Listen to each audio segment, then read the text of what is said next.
Now, for more on the situation in Lebanon and the wider region, let's speak with Brian Katulis, Senior Fellow for U.S. Foreign Policy at the Middle East Institute.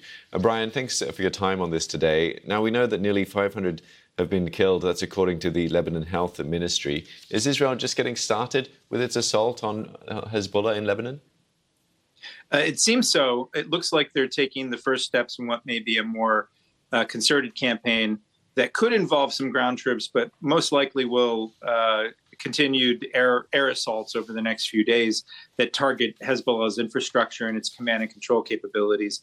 Where this all goes, anyone knows, because it really depends on how some of Hezbollah's partners and supporters like Iran might react to this moment. I think Hassan Nasrallah, the head of Hezbollah, hinted that there could be some retaliation in the form of the types of terror attacks that Hezbollah is quite capable of doing, not just in the region, but around the world. Well, Lebanon's prime minister says Israel's actions amount to a war of extermination. Are he and the Lebanese people more broadly powerless here? How separate are they from Hezbollah? Well, Lebanon is a very divided country these days. It's been so for years.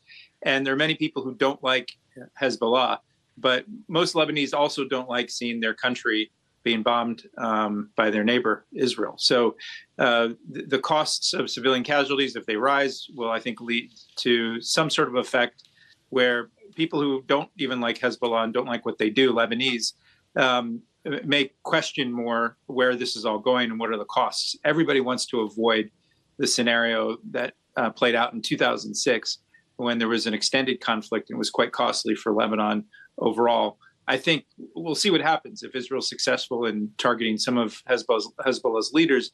I think it's hard to imagine that Hezbollah itself will be fully disentangled from Lebanon because it's been there for years. And what does Israel determine as success? We know Israel's defense minister saying that the strikes will continue until we achieve our goals to return the residents of the north safely to their homes. That's one definition. I think another thing Israel has in mind is trying to restore a sense of strategic deterrence, not only with Hezbollah, but with a number of different groups that have targeted Israel since October 7th, October 8th of last year.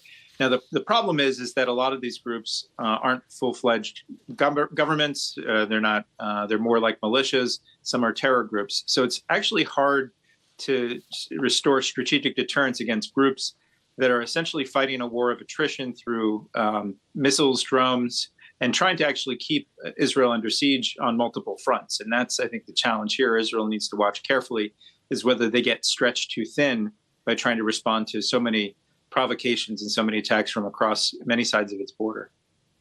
The UNGA is currently getting underway in New York.